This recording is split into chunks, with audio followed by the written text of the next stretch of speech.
दिन तक उठा कर रखा था और भगवान 7 दिन तक भगवान ने भोजन नहीं किया था, भूखे रहे थे भगवान। और ब्रजवासी जानते थे कि हमारा कन्हैया दिन में 8 बार भोजन करता था।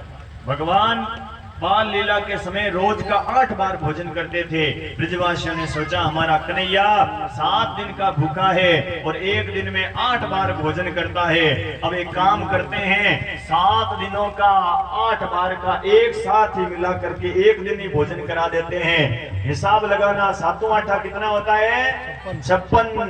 इस कारण भगवान को ये 56 भोग लगना प्रारंभ हुआ और हम सभी 56 भोग लगाते हैं। आइए भाव के साथ में हम सभी मिलकर के भगवान को 56 भोग का भोग लगाए। प्रजापति परिवार ने खूब भाव के साथ में 56 भोग तैयार किया है मोहन जी के परिवार ने। और देखिए हम सब भी मिलकर के अपने भाव से, भगवान कहते हैं पत्रम पुष्पम फलम तो यम यो में भक्त्या प्रेक्षते, प्रेम से पत्र पुष्प या जल चढ़ा देता है, उसको मैं 56 से ज्यादा मान करके स्वीकार कर लेता हूं। तो आइए हम सभी मिलकर के भाव के साथ भगवान को 56 भोग लगाएं। किस किस मिठाइयां 56 भोग में बन रही है, कौन सी सब्जियां बन रही है, ये भाव के साथ।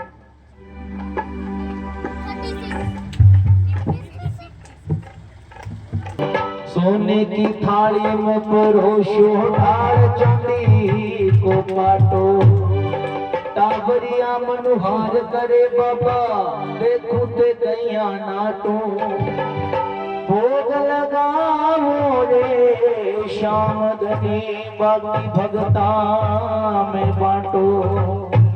सभी को गिनना है क्या? तो आवो सावरिया बग बग आवो, जीनो जी भोग लगाओ, 56 भोग तैयार जी।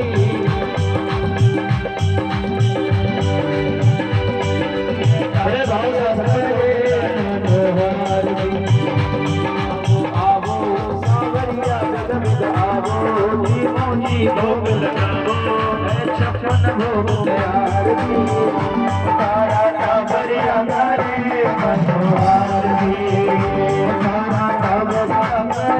मनोहर जी हरि बोल। का भोग होता है 56 भोग परिवार की ओर से ठाकुर जी महाराज को।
भोग लगाओ।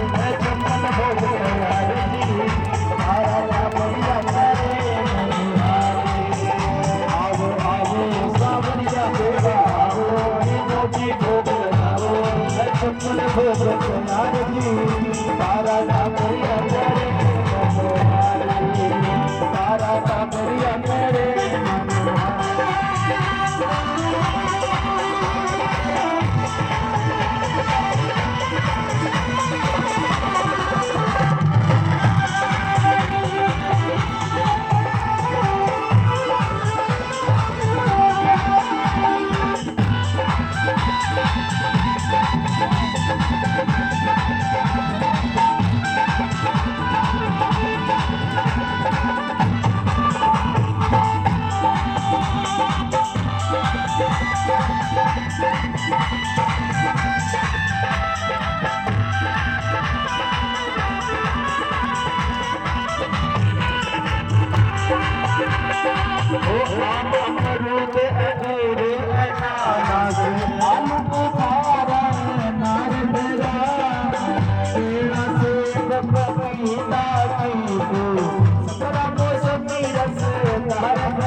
बोलिए भक्तवत्सल भगवान की।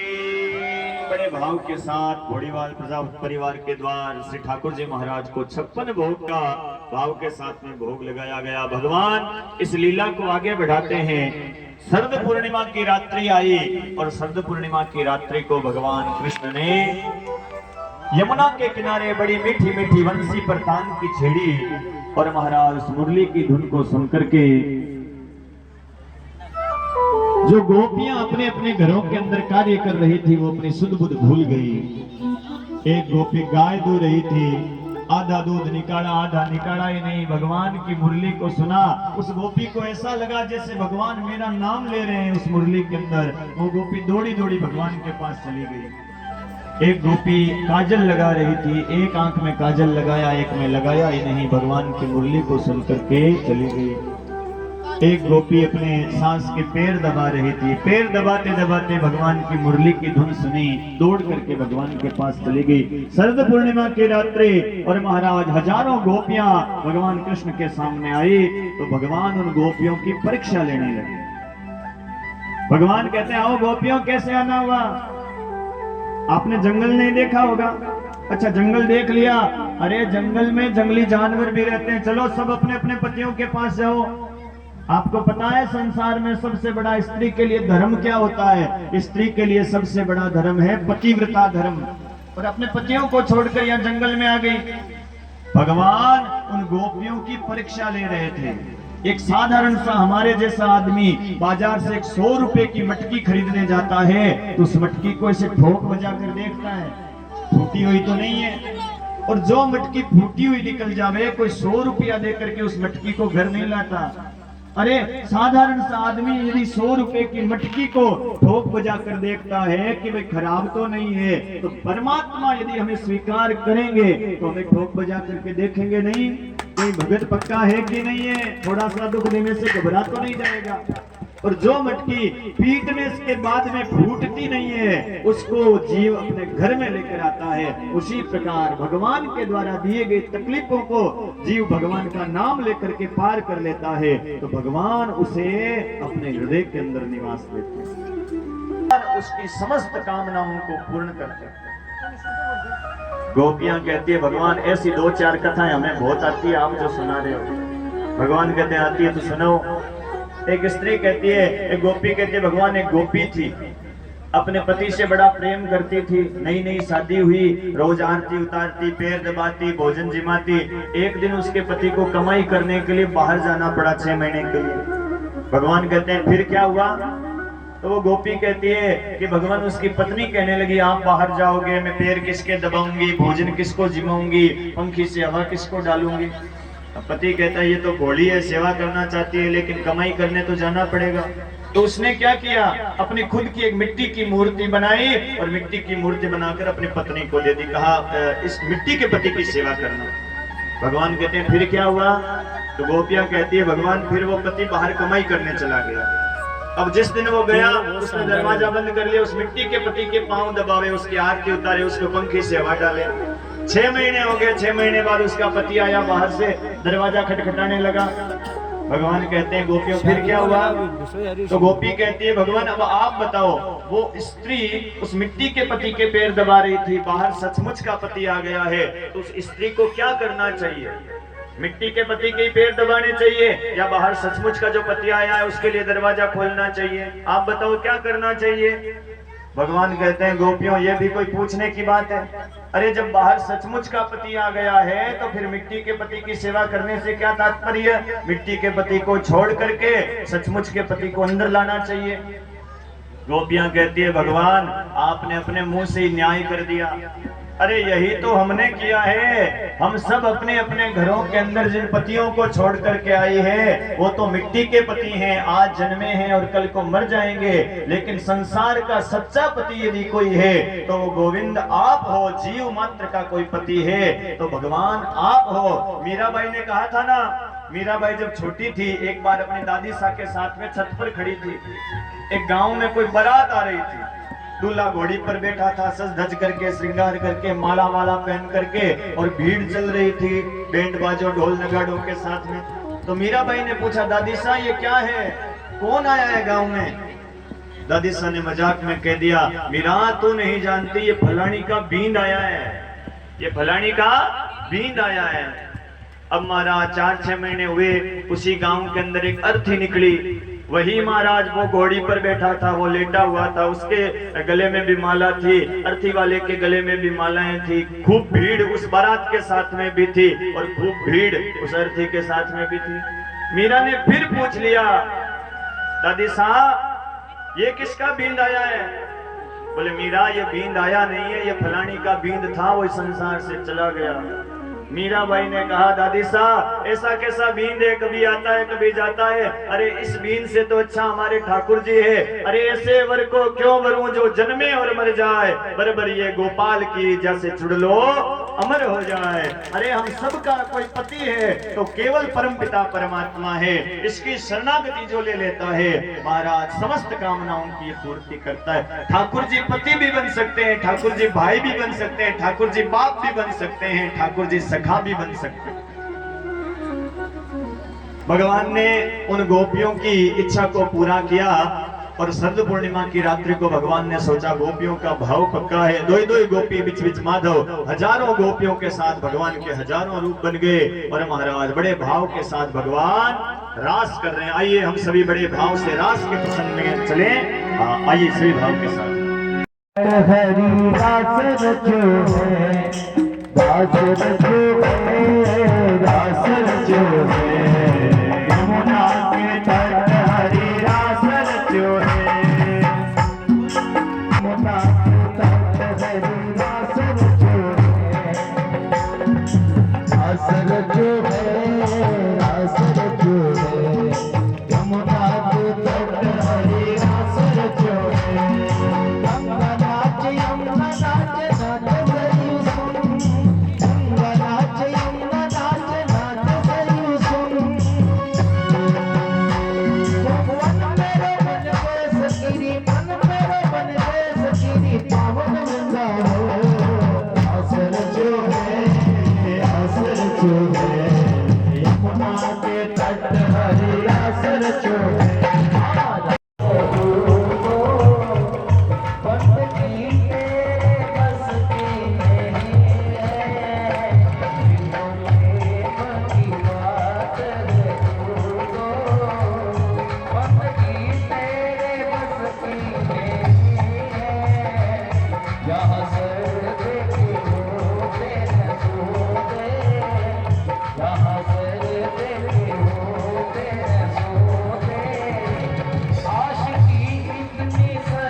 इतनी सस्ती नहीं है, तो प्रेम की बात है वो तो बंदगी तेरे बस में नहीं है, प्रेम की बात है वो तो। राधे जय हो, प्रेम से ताली सेवा करते हुए।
बोलिए भक्तवत्सल भगवान की, कृष्ण कन्हैया लाल की।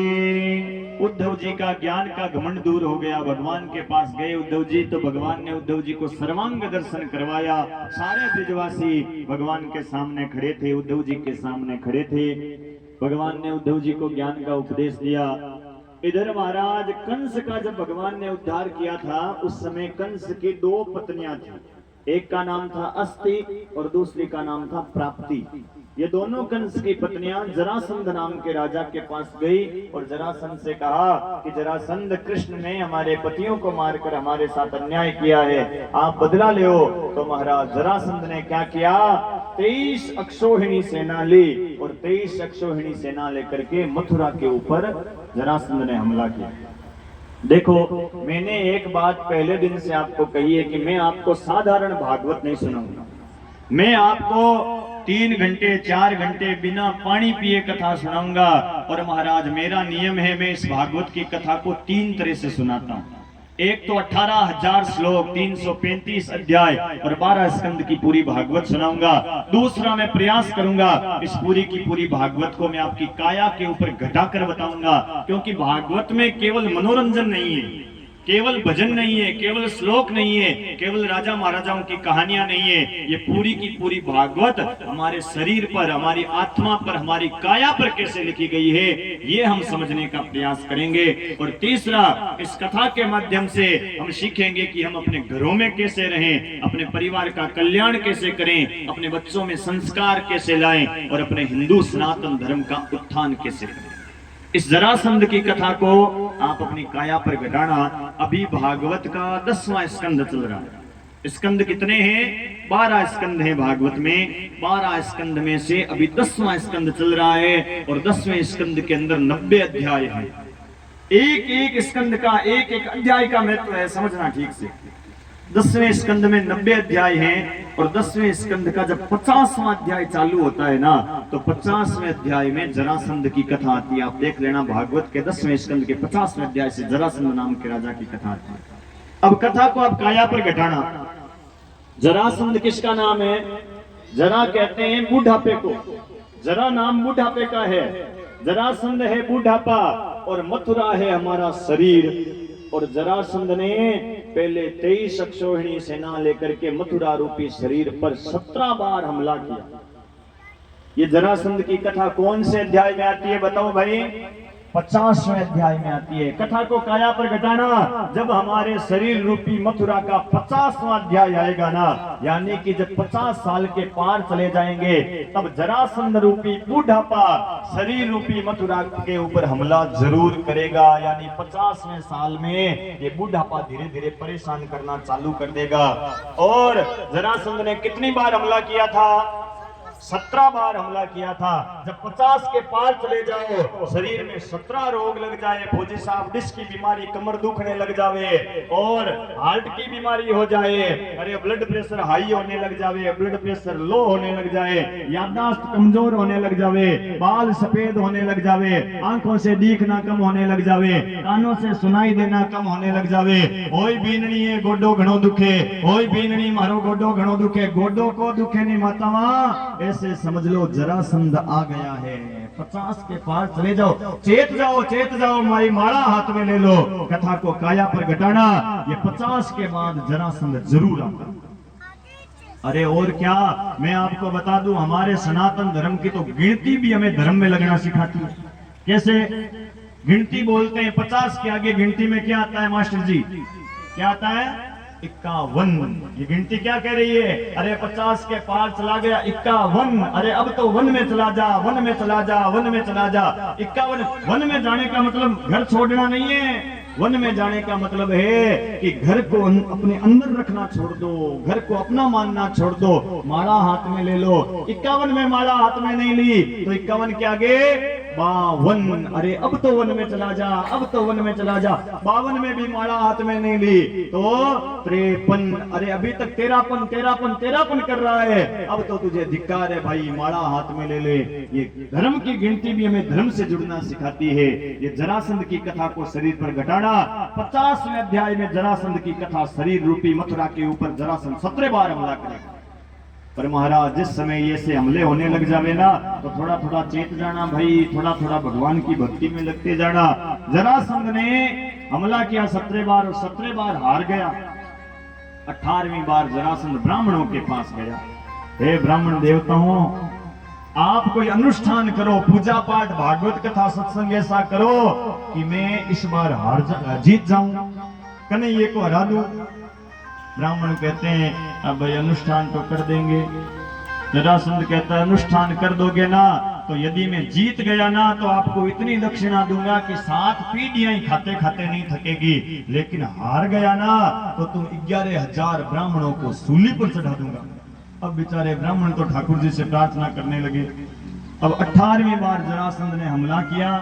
भगवान ब्राह्मणों के भक्त बड़े हैं। महाराज भगवान कहते हैं भाई ब्राह्मणों को प्रसन्न कर दे, गौ माता को प्रसन्न कर देवे तो भाई मैं तो अपने आप ही प्रसन्न हो जाता हूँ। भगवान ने सोचा मैं जीत गया ना तो बेचारे बड़े बड़े ब्राह्मण मारे जाएंगे। भगवान ने सोचा एक हार ही सही अपने तो। और भगवान 18वीं बार जरासंध ने हमला किया तो भगवान पीठ दिखा करके युद्ध के मैदान से भाग गए, समुद्र में जाकर छिप गए। और भगवान का एक नाम पड़ गया। क्या नाम पड़ा?